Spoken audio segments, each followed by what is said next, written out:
A very good afternoon to everybody, Chair and distinguished guests. Uh, I must inform the audience here that I'm neither a linguist nor a native speaker of Dzongkha language. I'm educated.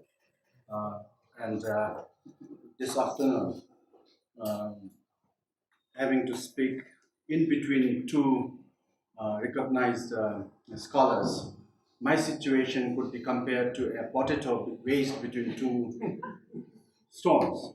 I'm really being humbled by this.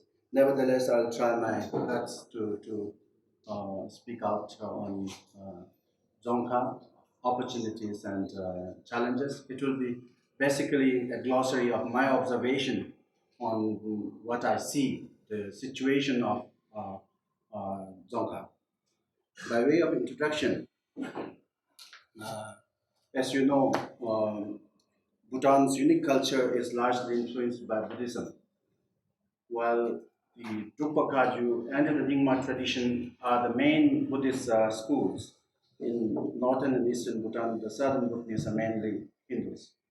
Besides many other critical elements such as Buddhism and the monarchy, and the recently established democratically elected new government, um, the most striking aspect of Bhutanese is its intact culture and tradition. This is most overtly reflected in the style of dress and architecture. Um, all Bhutanese wear the traditional dress, the bow for men and kira for women. The Bhutanese architectural landscape is made up of stupas, temples, stone walls, monasteries, fortresses, etc.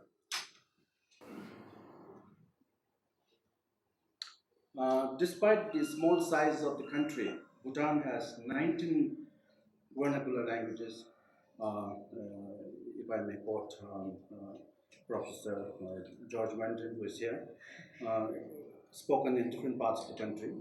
Some of these languages are spoken only by a handful of people. Initially, Dzongkha was used as the language of the Dzongs, the military elite and erudite scholars. It was mainly after the establishment of the dual system of governance by Shabdrung Namgyal in the mid 17th century, when a tradition of customarily speaking Dzongkha as a means of communication within the four walls of the Dzongs was introduced. Today, Dzongkha is established as a lingua franca of the country. In fact, it is the native language of 8 districts of Western Bhutan. It was only during the 1960s that the importance of a national language was felt. The third king, Jigme Dorje, saw the possibility of total unification and integration of his people through a single common language, especially where so many different vernaculars were spoken in different parts of the country. Taking into consideration all these aspects, Dzongkha was introduced as the national language of Bhutan in 1971. In the same year, the royal government of Bhutan initiated a process of committing the language to script. Dzongkha was then the most established language with a large number of native speakers. Uh, in fact, Dzongkha is the only Tibeto-Burman language in Bhutan that has a written form. I believe George will agree with that. Um, until the early 60s, Dzongkha was more a spoken language, and for official literary communication purposes, Chuke was used. But slowly, the importance of Dzongkha, not only as a spoken language, but also as a written language, was strongly felt. In 1971, the Department of Education published for the first time the Dzongkha grammar text, Dzongkha Dashe Rapsilcharing Dangbo, in 1971. In fact, 1971 was a big year for Dzongkha because it was proclaimed as the national language. it got its written script, and in the same year, Dzongkha got grammatically organized for the first time. Now, if I may talk about a little bit of the advantages or the opportunities, Dzongkha has been a powerful force in unifying the kingdom, establishing a common language among diverse ethnic groups. It has served as an instrument for fostering national identity in ways that promote the country's sovereignty and security. Dzongkha is ranked in the list of national priorities. Nevertheless, Bhutan being a linguistic hotspot in the Himalayas, the government is now encouraging the documentation and recording of other vernacular languages. Professor George Vandrin, who is here, has collaborating actively on this project with the Dzongkha Development Commission and has published books on the vernacular languages. Dzongkha is reckoned as an important aspect of Bhutanese culture, thoughts, character, and for that matter, Bhutanese identity, especially when Bhutan finds itself most insignificant in geography, wedged between two giant nations of the world. Bhutan has managed to make its presence felt in the global community thanks to its unique culture and ideology. Uh, the Royal Government of Bhutan is cognizant of the fact that cultural identity is Bhutan's greatest strength. The government has therefore initiated an aggressive policy to pursue its development and promotion. Most important is the political will of the government. This intent has come out clearly in the form of formal circulars, both from the cabinet as well as the Dzongkha Development Commission to make Dzongkha a language of communication in all formal settings, including the National Assembly and the National Council deliberations. Its importance has been extensively deliberated in different forums, and resolutions have been passed in different forms and levels. So these are the advantages of Dzongkha, but there are also challenges. The literacy rate is pushing up each year, and today almost every child goes to school. Out of the total school-going children, 99% of the children go to modern schools, which means only a negligible 1%, or even less, I would say. This figure I have taken out from the Education Ministry's report, where it says 1% of the total school-going children go to monastic institutions for education, where Dzongkha is largely taught in the monastic institutions, which means that 99% of children study more English than Dzongkha. In schools, children get to learn more English than Dzongkha. This is mainly because children learn at least an average of 8 to 9 different subjects through English every year, while only one subject is taught in Dzongkha.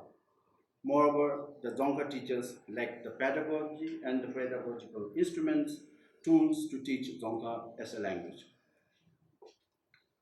Uh, this clearly indicates that children get to hear and interact more in English than in Dzongkha in schools.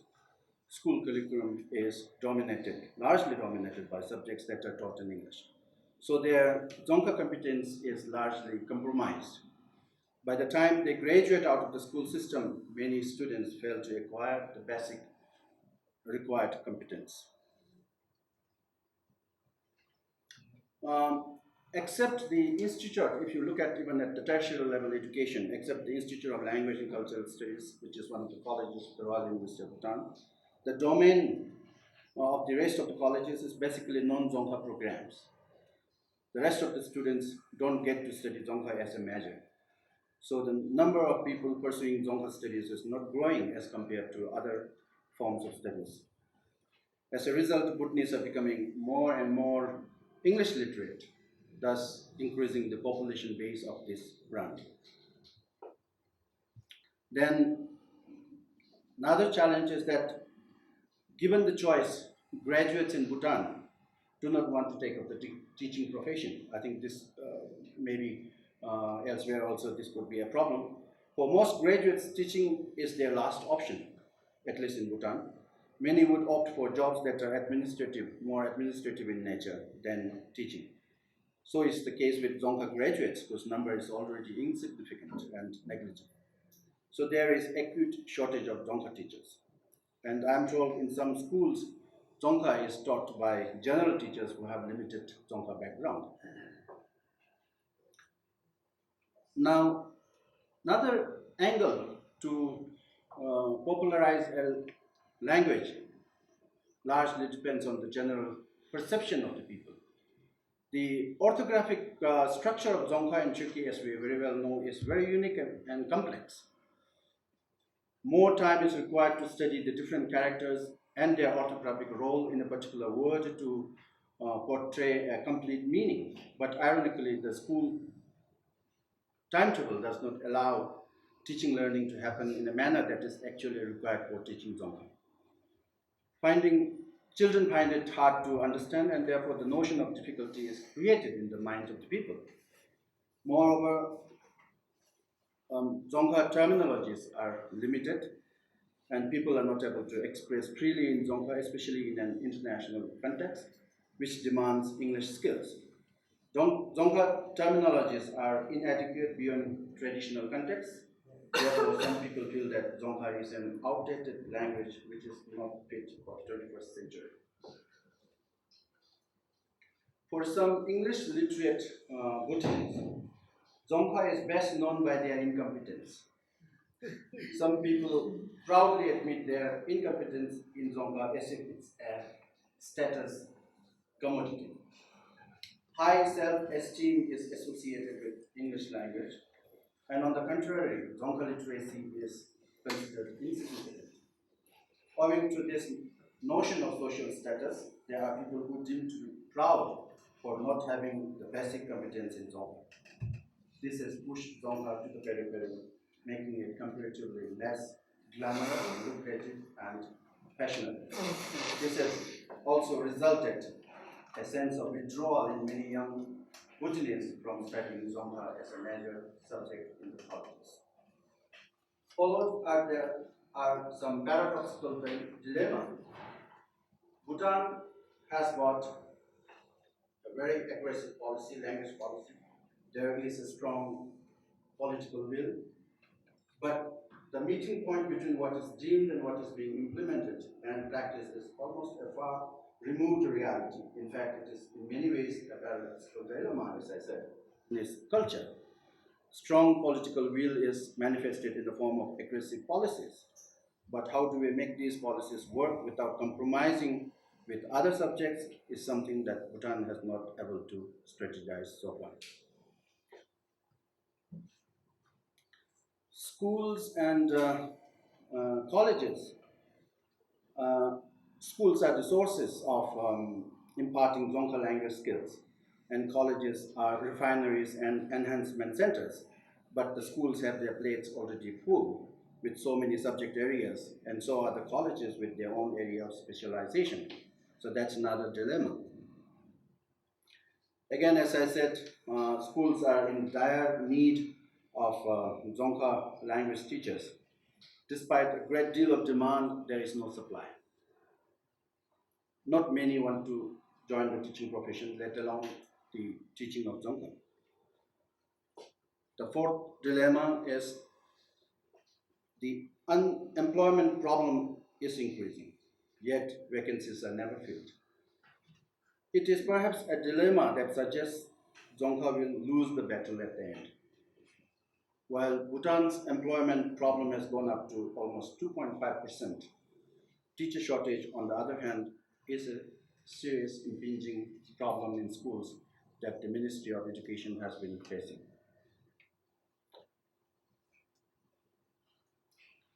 Um, with the changing face of time, globalization, and modernization, things are fast creeping into the life of many nations where English language is set to conquer everything. It appears to be just unsparing in its pursuit. Scientific and technological interventions have made it even more lethal. In such a situation, how to local languages. I'm speaking on Dzongkha, but this might also apply to many other local languages in the modern context, where our children get to learn more and more of modern subject areas. So how do local languages withstand the onslaught of this international force is something that we need to tackle. And the only question that it lies in front of us is how long can this battle last before English emerges victorious? The challenge for Dzongkha will continue to exist in a system where modern education takes the lead, owing to its utility and its pervasiveness. English is seen as a world language. Without skills in English, one feels alienated from the international community. This is the general feeling of modern day youth. So I did talk about Dzongkha, but I think, as I said, this applies to all other local languages against the English language in the 21st century. Thank you. Great.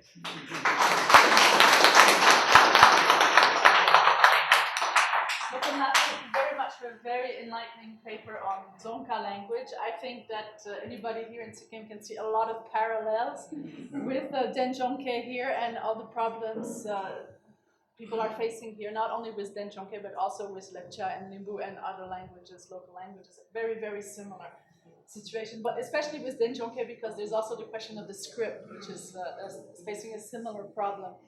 I just have a little question before I open the floor for questions. I'm actually quite curious. For example, in a little village in eastern Bhutan, would the language of instruction be English?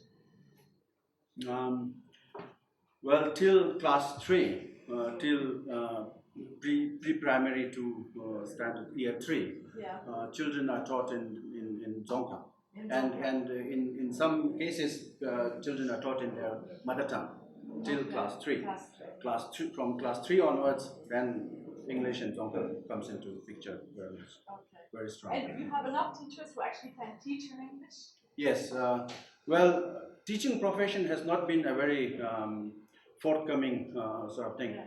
But there are adequate number of teachers to teach other subjects than Dzongkha.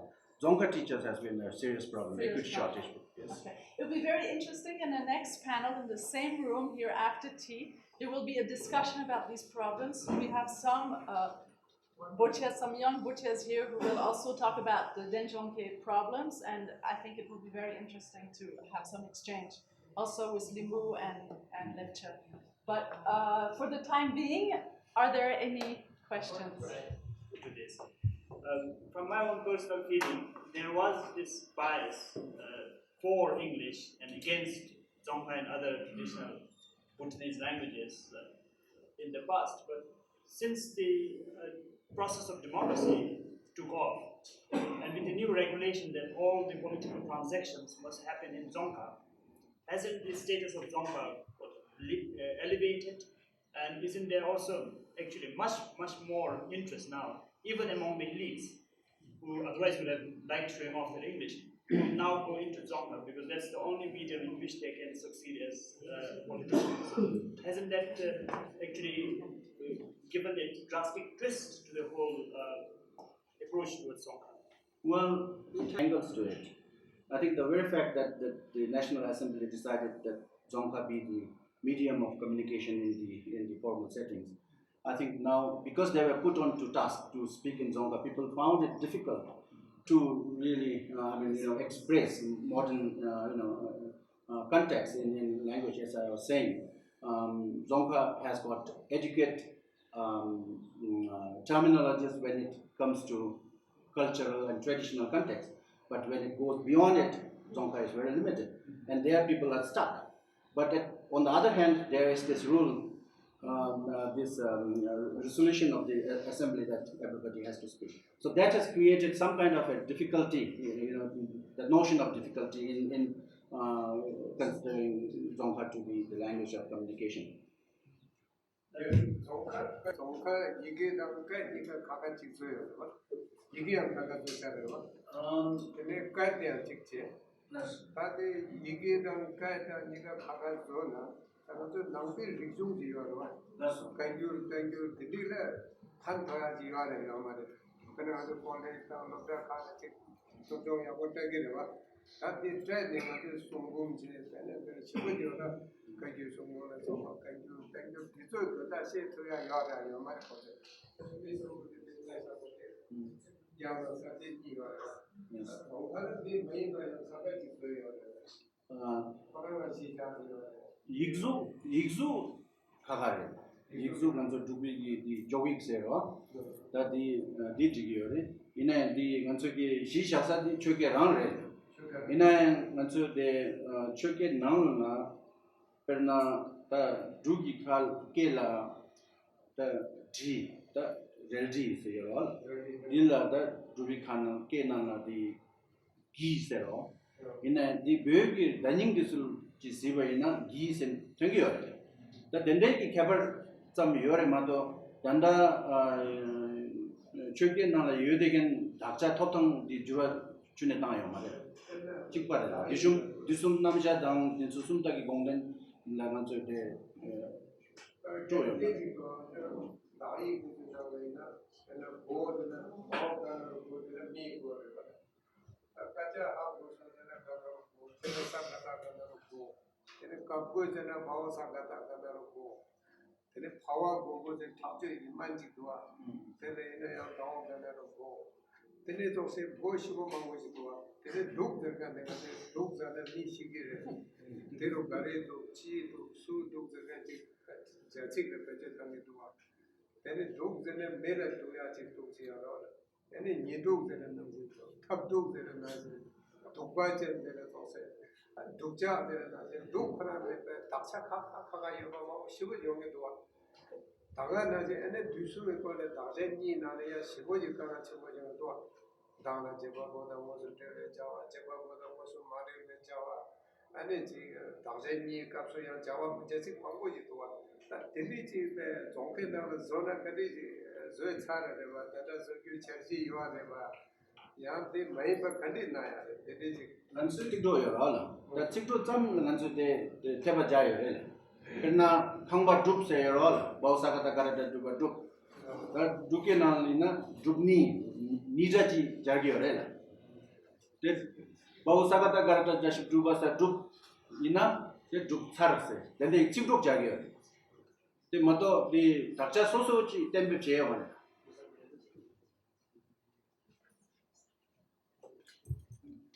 Interested to know how Nepalese people, until recently, they were just speak Nepali language.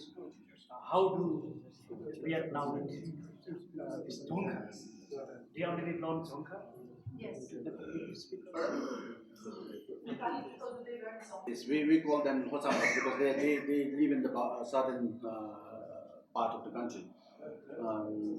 Yes, because the very fact that Dzongkha is taught at least in schools, people do learn, but the difficulty is from now onwards, with the increased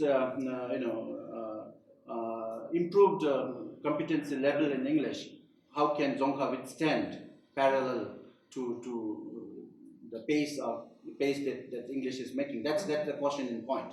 And what is the position of Nepalese nowadays, the language? Well, language is taught. Nepali we do have few pathshalas in the southern belt where they are not only taught Nepali but they are also taught Sanskrit, basic Sanskrit language. Sorry.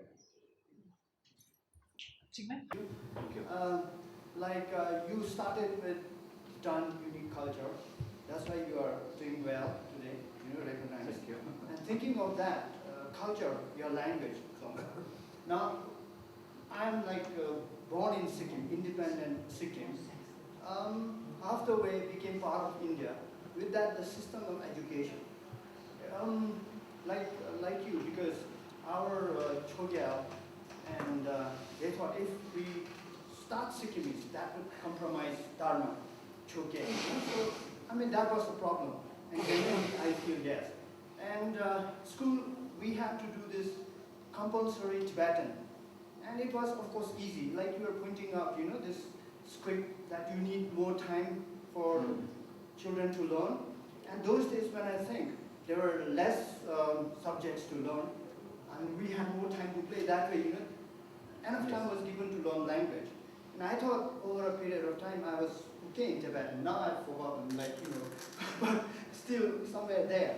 So I was wondering, what kind of system do you follow education system do you follow in Bhutan? Is it like the Indian system, like they have ICAC or senior secondary, And like I said, after we became part of India, and there was also a phase of trial and error what the NCER did that in national Delhi they have this education thing. And so we had to learn more of the subjects which could, as I look back now, most of it is useless because the system is more emphasized on memorizing. Like one of the professors said, like throughout the months, the year, you fill up the cup with tea, and exam time you drink it and it's empty after that. So when I look back, it's more like that. So, I think now in India again, like they are debating about really going back and not burdening children with homeworks and loads of books, kids going to school with 10 kgs, 13 kgs. It's maybe good exercise, but not good for their mind. So I think they are debating of changing this system, the approach. So when you have just reasonably in long term what is good for children, then I think you can devote more time on your Dzongkha, because I think that is the strength where Bhutan is kind of, how do I say, the strength lies in surviving today.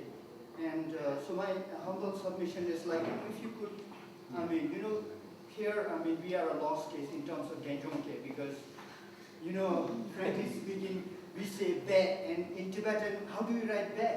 Payata cha is cha. Payata bya, not pya. Pya is like, so we do something to change into dialect, and again, there are some people are happy, some people are not, but at the same time, language is suffering, and we have this lot of pressure of modernization, like you said, economics and politics. So I was just wondering also if you could also advise our friends here who are working on language, how you did it, and it's just like I was wondering. Your case is much stronger than ours, and whereas we have already done it, Dzongkha, and the script is the same. And when I look at Tibet and originally Tibet, and the root language or the K is Chike, but then how to add up here and there. So I thought if Bhutan could make it easy on the students not to do that and take more time for Dzongkha. Thank you. The impact of globalization and the education system has got a contributing factor into what really goes into the school curriculum. At the moment, the school education system is largely dependent on the Indian education system. We follow the ICSE and which is now being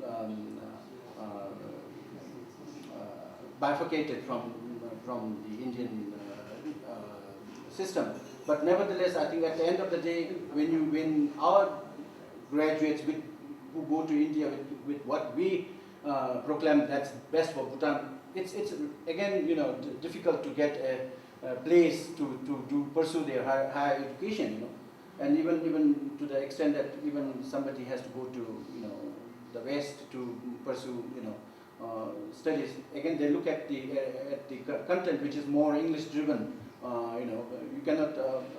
The Institute of Language and Cultural Studies had a little bit of difficulty in sending our graduates outside because of the curriculum. Our curriculum is more loaded with traditional components as compared to the modern components. So it's the salability, again, the question of salability comes into picture. But nevertheless, I think Bhutan is going through a kind of soul searching to see what system would best benefit Bhutan. But definitely, I agree with one more kind of democracy is not just rights, but responsibility as well. So I think you have to ask from your student that responsibility for all the political rights. Thank you, sir. Thank you. Thank you.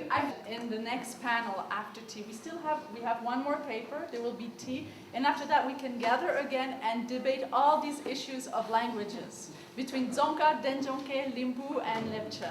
Because there will be only one paper in this next session, and a lot of time for discussion and presentation by the different communities. So thank you very much.